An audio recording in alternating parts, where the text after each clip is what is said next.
നമസ്കാരം. ഫുക്രയിലേക്ക് സ്വാഗതം.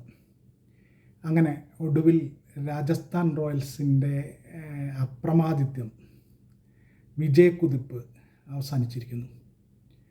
ഇന്ന് സൺറൈസേഴ്സ് ഹൈദരാബാദിനെതിരെ തീർത്തും ദയനീയമായ പ്രകടനമായിരുന്നു രാജസ്ഥാൻ റോയൽസിൻ്റേത്. പ്രത്യേകിച്ചും ബാറ്റർമാരുടെ 9 റൺ എടുക്കുന്നതിനിടയിൽ 5 വിക്കറ്റാണ് അവർക്ക് നഷ്ടമായത്. 217 റണ്ണായിരുന്നു വിജയിക്കാൻ വേണ്ടിയിരുന്നത്. ആ സ്കോറിലേക്ക് കുതിക്കുമ്പോഴാണ് 9 റണ്ണിനിടെ 5 വിക്കറ്റ്. ആദ്യത്തെ ഓവറിൽ തന്നെ 3 വിക്കറ്റ്. അതും ഒരു അരങ്ങേറ്റക്കാരൻ, IPL അരങ്ങേറ്റക്കാരൻ പ്രഫുൽ പ്രകാശ് ഹിംഗെ. വിദർഭയ്ക്ക് വേണ്ടി രഞ്ജി ട്രോഫി കളിക്കുന്ന നാഗ്പൂരുകാരനായ 24-കാരനാണ് പ്രഫുൽ പ്രകാശ് ഹിംഗെ. ആ ചെറുപ്പക്കാരൻ്റെ ഓവറിൽ, ആദ്യത്തെ ഓവറിൽ, IPL ചരിത്രത്തിൽ അദ്ദേഹം എറിയുന്ന ആദ്യത്തെ ഓവറിൽ 3 വിക്കറ്റാണ് രാജസ്ഥാൻ റോയൽസ് കൊടുത്തത്. അതും ആരുടെയൊക്കെ? വൈഭവ് സൂര്യവംശി, 15 വയസ്സുള്ള വൈഭവ് സൂര്യവംശി. കഴിഞ്ഞ കളികളിലെല്ലാം അയാൾ കാണിച്ചിട്ടുള്ള യഥാർത്ഥത്തിൽ അക്രമം എന്ന് തന്നെ പറയണം. അത് നമ്മൾ കണ്ടതാണല്ലോ. ആ സൂര്യവംശിയെ ആദ്യത്തെ പന്തിൽ പുറത്താക്കി. ആദ്യത്തെ പന്തിൽ. പിന്നീട് വന്ന ധ്രുവ് ജുറേലിനെ രണ്ടാമത്തെ പന്തിൽ പുറത്താക്കി. പ്രിട്ടോറിയസിനെയും രണ്ടാമത്തെ പന്തിൽ പുറത്താക്കി. അങ്ങനെ ആദ്യ ഓവറിൽ 3 വിക്കറ്റാണ്. ഒരൊറ്റ റണ്ണാണ് വിട്ടുകൊടുത്തത്. ആദ്യ പന്തിൽ യശസ്വി ജയ്സ്വാൾ എടുത്ത ഒരു റണ്ണ്. 9 റൺ എടുക്കുമ്പോഴേക്കും അവർക്ക് 5 വിക്കറ്റ് നഷ്ടപ്പെട്ടിരുന്നു രാജസ്ഥാൻ റോയൽസിന്. ക്യാപ്റ്റൻ റിയാൻ പരാഗ് അടക്കം തിരിച്ച് ഡ്രസ്സിംഗ് റൂമിലെത്തിയിരുന്നു. എന്നാൽ പിന്നീട് രവീന്ദ്ര ജഡേജയും ഡൊണോവൻ ഫെരേരയും ചേർന്ന് 118 റണ്ണ് കൂട്ടിച്ചേർത്തു. 127 വരെ വിക്കറ്റൊന്നും നഷ്ടപ്പെടുത്തിയില്ല. പിന്നെ ഡൊണോവൻ ഫെരേര 69 റണ്ണടിച്ച് ഗംഭീരമായി ബാറ്റ് ചെയ്തു. രവീന്ദ്ര ജഡേജയും അദ്ദേഹത്തിന് പിന്തുണ നൽകിക്കൊണ്ട് 45 റണ്ണടിച്ചു.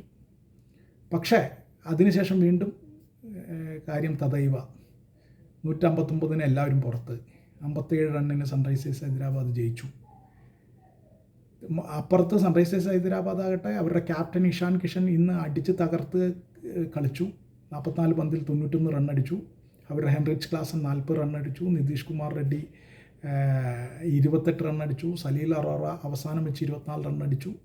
അങ്ങനെ എല്ലാവരും കൂടി 216 റണ്ണിൻ്റെ കൂറ്റൻ വിജയലക്ഷ്യം രാജസ്ഥാൻ റോയൽസിന് വെച്ചു. പക്ഷെ അപ്പോഴും നമ്മളെല്ലാം വിചാരിച്ച് രാജസ്ഥാൻ റോയൽസ് ഇത് ജയിക്കും എന്ന് തന്നെയാണ്. കാരണം പിച്ചിൽ പ്രത്യേകിച്ച് ഒന്നും ഉണ്ടായിരുന്നില്ല.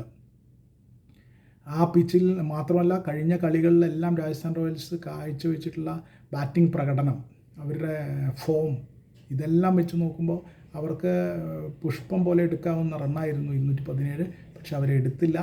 അവർ വൻ തകർച്ചയുടെ സൂചനകൾ ആദ്യമായി ഈ IPL സീസണിൽ കാണിച്ചിരിക്കുന്നു. അവർ തോറ്റു എന്നുള്ളതല്ല, കൺവിൻസിംഗ്ലി ഡിഫീറ്റഡ്. പൂർണ്ണ ആധിപത്യത്തോടു കൂടിയാണ് സൺറൈസേഴ്സ് ഹൈദരാബാദ് അവരെ തോൽപ്പിച്ചത്. തീർച്ചയായിട്ടും രാജസ്ഥാൻ റോയൽസിന് ഇനി വരുന്ന ദിവസങ്ങൾ അത്ര എളുപ്പമായിരിക്കില്ല, അത് ഉറപ്പാണ്. ഒപ്പം പ്രഫുൽ ഹിംഗയ്ക്കൊപ്പം ബോൾ ചെയ്ത ഓപ്പണിംഗ് ഓവറുകൾ എറിഞ്ഞ ഓപ്പണിംഗ് ബൗളിങ്ങിൽ പങ്കാളിയായ പ്രഫുൽ ഹിംഗയുടെ പങ്കാളിയായ സാക്കിബ് ഹസൻ 4 വിക്കറ്റ് എടുത്തത് ഒരിക്കലും മറന്നുകൂടാത്തതാണ്. യശസ്വി ജയ്സ്വാളിൻ്റേത് അടക്കം 4 വിക്കറ്റാണ് ആ ചെറുപ്പക്കാരൻ എടുത്തത്. അദ്ദേഹം ഗംഭീരമായിട്ടാണ് ബോൾ ചെയ്തത്. 24 റണ്ണാണ് 4 ഓവറിൽ വിട്ടുകൊടുത്തത്. അതേസമയം പ്രഫുൽ ഹിംഗെ 34 റൺ വിട്ടുകൊടുത്തിരുന്നു.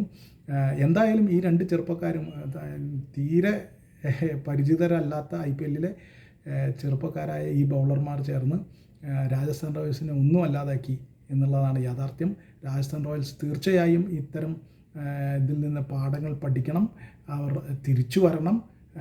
എപ്പോഴും ഞങ്ങൾ ജയിക്കുന്നു എന്നതുകൊണ്ട് അഹന്തയിലേക്ക് പോകുന്നതിൻ്റെ പ്രധാന പ്രശ്നമായിട്ട് ഈ തോൽവിയൊക്കെ മാറുന്നുണ്ട്.